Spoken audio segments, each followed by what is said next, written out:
And of course, we talk about where we're at, our lives. And of course, we try to talk to all different ages. We try to talk to different people. And of course, you guys know we bring in the best guests that we possibly can. And I hope I don't butcher your name, Frank. I hope I do. So I'm going to let you say it just to make sure. But we have the president of the Missouri Young Republicans on with us today. First time. Welcome to Cancel This. And Frank, you can say Catanzaro. Catanzaro was close. Catanzaro. Very good. I know that name very well. I know many Catanzaros. You know the Catanzaros, they've been in St. Louis. I joke I'm a fourth generation St. Louis, and they came over fresh from the boat in the 1880s, came straight to St. Louis. So why did you want to become the president of the Missouri Young Republicans? Well, you know, Vic, Eric's convinced that they don't exist, like you're the only guy. It's like you're like Bigfoot. We're hidden. We're locked away. So, you know, I got involved when I was in college at the University of Missouri. I was actually a journalism major there. One of the there you go, alum. That's right. One of the few Republicans probably left at that time, and I graduated back in 2014. So I got involved with college Republicans, which I would say is kind of like the predecessor to the Young Republican organization. Okay, college Republicans are on most of our college campuses. Along with some other now kind of turning points, become kind of the more popular conservative minded group. Yeah. And college Republicans have kind of died out a little bit. Yep. But that mission still exists, just with different organizations. So I got really involved in college, volunteered on some campaigns, helped some candidates out locally. When I graduated, I came back to St. Louis, and I, still wanted to be involved and active in Republican politics. And I found the Young Republican organization. So I actually took over our St. Louis chapter back in 2019. At that time, our membership was dwindling. We weren't doing well financially, and I kind of reinvigorated, kind of reorganized, got a good group of folks in to kind of get things going again, and we became much more active in the St. Louis area. I took over our state federation earlier this year with kind of that same goal. Yeah. Revitalize, grow, get more young people engaged, involved throughout this whole state. And, what's great about our organization is our goal is to recruit, train, elect the next generation of conservative Republican leaders. Yeah. And I'd say, we have probably a handful of state senators that are young Republicans in the state of Missouri. We probably have dozens of state representatives. So they are elected. They are around. People just don't realize that. And Nick Schroer is one of them.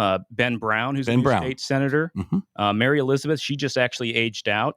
Andrew Koenig as well aged out. But so now she's an old Republican. She's an old Republican. What is an old Republican and a young Republican? Well, we actually have a term for them now, and they're called legacy members. And so they can still be. They don't go to the float trips anymore. They just pay a higher due every year. So let me ask you this. So here's the deal. With Democrats, it's like a rave party. So the Democrats is a rave party. The young Republicans are like going to a church fish fry. And see the social, the young people just don't like the Republican thing. It's like stiff. I would imagine. I'm just guessing. It's stiff. It's not fun. The Democrats, they're Antifa. They're out there throwing Molotov cocktails. They're out there with transgender rainbow stuff all over the place. That's a fun organization, whether you agree with their policies or not. Conservatives are much more like Christian dating. How can you guys change that? The perception, the image of what you guys are doing. Sure. No. And that is kind of the perception that, the Republican Party has in general. Yes. And so what we've done is, we hold monthly happy hour events. We meet up at a bar or a local restaurant. Yes. And does it have rainbows? We're not invited because we're too old. Does it have rave music? It might not be that exciting, but we'll go. I'm serious. We'll go to places like Harpo's down the street, and they're not building Molotov cocktails there. Right? No. But here's the deal. I was being not our members, at least. But we need to start. I was being half serious because I think that elections from this point forward are going to be won with the young people. It is. I'm sorry. They will. TikTok, Facebook, Instagram, Snapchat. These are the people that hold the political messaging for the next 20 years. Right. And the Republicans need to get involved somehow. And they have to modernize their techniques. Right. What are you guys doing to draw in people who want to be part of the pop culture of politics? Yeah. And I think a lot of Republicans, young Republicans, are on those platforms. They're on TikTok. They're on Twitter. They're on Facebook. They're on Instagram, but they're getting canceled or they're getting, how do you combat that? Well, we combat that by drawing more attention to it. There's a lot of times when folks are shadow banned or they're canceled from these platforms. a lot of public pressure from our side can help kind of draw more attention to that. Obviously, it's a lot harder because we're not seeing it on the other side of the aisle. Yeah. Although, if you've noticed a lot of these boycotts right now, we're seeing with brands like Target, Anheuser-Busch, people are waking up and people are getting tired of this woke messaging coming to them. So I do think we're kind of at a turning point right now. Yes.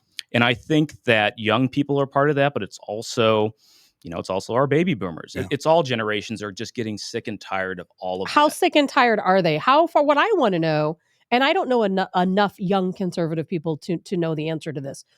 Do they realize that for us to win against the Democrat regime, who is a very powerful force, that it's going to take more than social media? It's going to take more than spending with your dollars. We have literally a war to wage to win this country back. How far are young people willing to go to make sure we do get our country back? Sure. And part of that is our mission as an organization is they need to be running for office. We need to get, Republicans engaged, young Republicans engaged, running for office and at least getting out to vote at the bare minimum, not just, But that's not enough anymore, Frank. It's not enough anymore for us to get people to vote because they cheat. It's not enough anymore for us to boycott because they don't care. We can't get our people into place because they cheat at the polls. They don't allow our people at the place into these different positions. How do we tell young people that it's time for you? We failed. Our generation failed. We allowed our country to slip away. And now we have to count on the younger generation to build that back up. And Right. if we wait on voting, we wait on people to get in the right positions, we don't have time for that. Our country will be destroyed. We have to do something now. Exactly. And unfortunately, it's not going to happen overnight, but we are going to have to stand strong and make sure that we keep fighting that good fight because we know that we are on the right side of history and we will take our country back. And I do have a lot of faith in this next generation to do the right thing, to focus on the right issues, not get distracted. And I pick up a gun, join a militia, get out and fight fire with fire because that's what we need. Our generation, we screwed up. We were peaceful. We did everything right. We followed the law. And then we had the Democrat rise to power because we always think as conservatives, we have to do the right thing. Oh, we'll go out and vote. Yeah, but January 6th doesn't give Republicans a peaceful image. I agree. But I just worry that if we don't start fighting fire with fire, we're never going to get our country back. We do have to match them in certain ways. I do still think that the higher ground we do possess and we will overcome and we will in the end prevail. I hope you're Frank right. Catanzaro, the president of the Missouri Young Republicans, on with us. I'm curious, two-part question. One, what are the major issues, like 2 or 3 major issues for people? You're like 31, 32, right? 32. Good guess. Right there. Well, I did the math. 2014 graduated from college.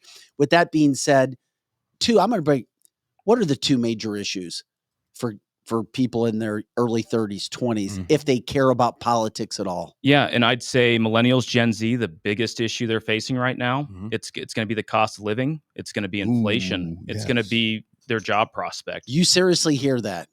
I hear it from my members. I feel it personally. I mean, you can be making more money, but inflation's just going to take that away. I thought it would be social issues. Well, money is before social any day of the week. The social issues are the distraction issue that a good amount of young people are voting on. Yes. But the folks that are engaged, they're focused on the real issue, which is the economy, which is inflation, which is their bottom line at the end of the day. You can't go to a rave party with no money. That's for sure. You can't go do it.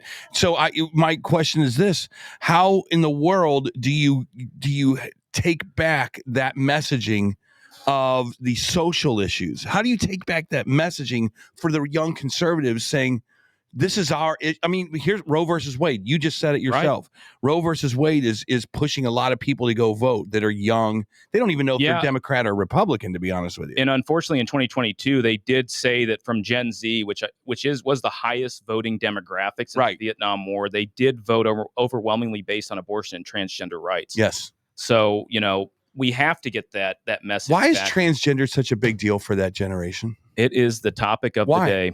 And I have been asking myself the same thing. Why is this issue so important to folks? It perplexes me just as much as it perplexes you. Yes. And, so what we have to do is get the message back. And these issues exist to distract. They want to distract from the real issues of the day.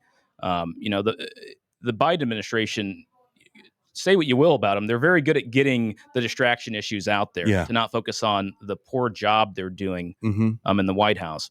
So our goal is to keep that message, get our candidates out there to get attention, focus on the issues of the day that really matter, and redirect. Yeah. And like I said, this isn't going to happen overnight. We have to get back to the core issues, and we have to get candidates that are pushing that and get away from the culture wars. And who are those? What happens from right now to 5 years from now, or right now to the next election? What happens? We have a real opportunity in 2024 to get the right candidate at the top of our ticket to focus on the issues that exist. We don't need distractions. We need a candidate that's going to make sure that we focus on the economy, getting this country back on track, and getting economic prosperity. Let me ask you this. Why cannot people your age look at a state like Florida, and I think it is happening, in a state like California, and see the juxtapositions of the two? How can stark contrast? How can your generation, or that generation, or even younger, not look and go, I'm a smart individual. Looks like the red states are doing better. I'm a red stater. I think part of the problem is indoctrination that occurs early along in a lot of young people's lives through the public education system. You know, we're seeing more. When I was in the public education system here in St. Louis County, I had no idea what political leanings my teachers had. Really? Now in college, I noticed it. I didn't notice it in high school or middle school or even elementary. If a Ben Shapiro came to Mizzou right now, what would happen? He actually did go to Mizzou, and they protested. This was after I graduated. I think he came. But that was a while ago. Yeah. He's become even more popular. It would be far worse. And they protested then. I mean, there would be probably a riot, I imagine. At Mizzou? Possibly. At Mizzou? Well, possibly. I think so. I don't know about a riot, but there would definitely be protesting. 100%. You could see Berkeley, California, but at Mizzou, it seems like we're way open-minded that No, we're not. I take it back. I digress. Unfortunately not. Yeah, I defer. No, it wouldn't happen that way. No. So how can people get involved, or how can they help you with what you're doing? Sure. Well, I would, say anyone between the ages of 18 and 40, get involved with the Young Republicans. We meet monthly. You can go to our website, which is stlyrs.com. We're on Facebook at St. Louis Young Republicans. And just check out our upcoming events. We're going to have a huge barbecue in October with most of our statewide public officials.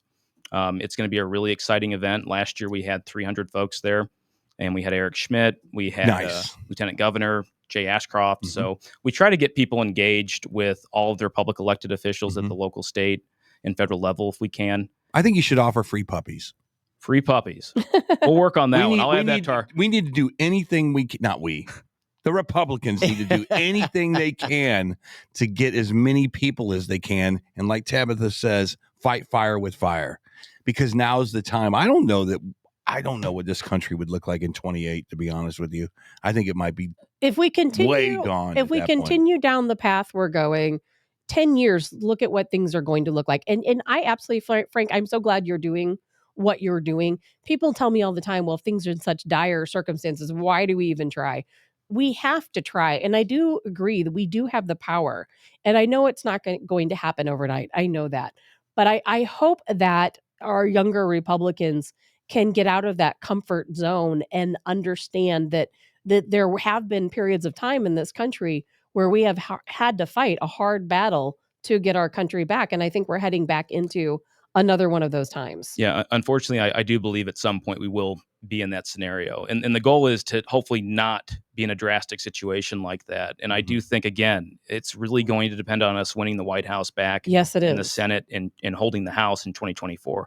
And I'm optimistic that we will. I think the American people, I think that my generation is starting to wake up and realize that the other side does not have the right policy or mindset. This is not the America that I was raised in, I'm sure that you don't recognize it as well. No. Hey, what do you do when you're not working with the Missouri Republicans, the young Missouri Republicans? Is this a full-time job for you? No, it's totally volunteer. Okay. Yeah. So I actually work down in Jefferson City. I work for State Senator Ben Brown. I'm his chief of staff. Okay. Ben's a good friend of the show. He's him. Been on several times. Fantastic. Satchmo's is awesome, by the way. Wonderful restaurant. Yes, we have happy hours there. Let us know. We're old, but I'll we'll make sure you guys get an invite. We'd love to have you guys sometime. Hey, Frank, we appreciate you jumping in with us, Absolutely. catching up with us today. Anything else you want to let anybody know about, or just reminding anybody of anything? Yeah, I just urge your listeners, your viewers, to check out our organization. It is the St. Louis Young Republicans. We're on Facebook, we're on Twitter, and that's St. Louis Young Republicans. We have to support Frank you guys. We Catanzaro, have to. the president of the Young Missouri Republicans. Thanks again, bud. We appreciate Thanks it. for having me. It's Yeah, awesome. it's good talk. I mean, it's good to catch up with somebody who's younger and it is, find and out what's going on. I hope you come back. I was outside for a few minutes dealing with some technical issues, and I'll tell you what. When you come back, we're going to have a whole new set of topics because there are so many things I would like to ask you about. Things that Eric tells me, so we'll cover that the next. Well, maybe what we I'd should love do. to come back. Do you have Let a me know. do you have a counterpart to you? Do you know who the president of the Democratic Young Democrats is? I would love for you to get them to come on. Do you know who they I'll are? have to see who the new one is, but they're usually Let me know. Hey, if uber, let me know. uber liberal. Like they are as far left, like if Yes, not of course they are. communists, Green close hair. to communists as can be. Wait a minute. Don't they wear a mask on their face? They do. They still wear masks. Yeah. Isn't that crazy? Let's get what them you're on. Up against? Let's That's do what it. you're up against. It's easy. I say we It do a is. debate. You would just wipe the floor with them, I would imagine. I would. It'd be fun. Yes. I would really enjoy that. Frank, we appreciate it, buddy. You can take off if you want to. We're good to go. Thanks, guys. Thank you Frank. so much for the time.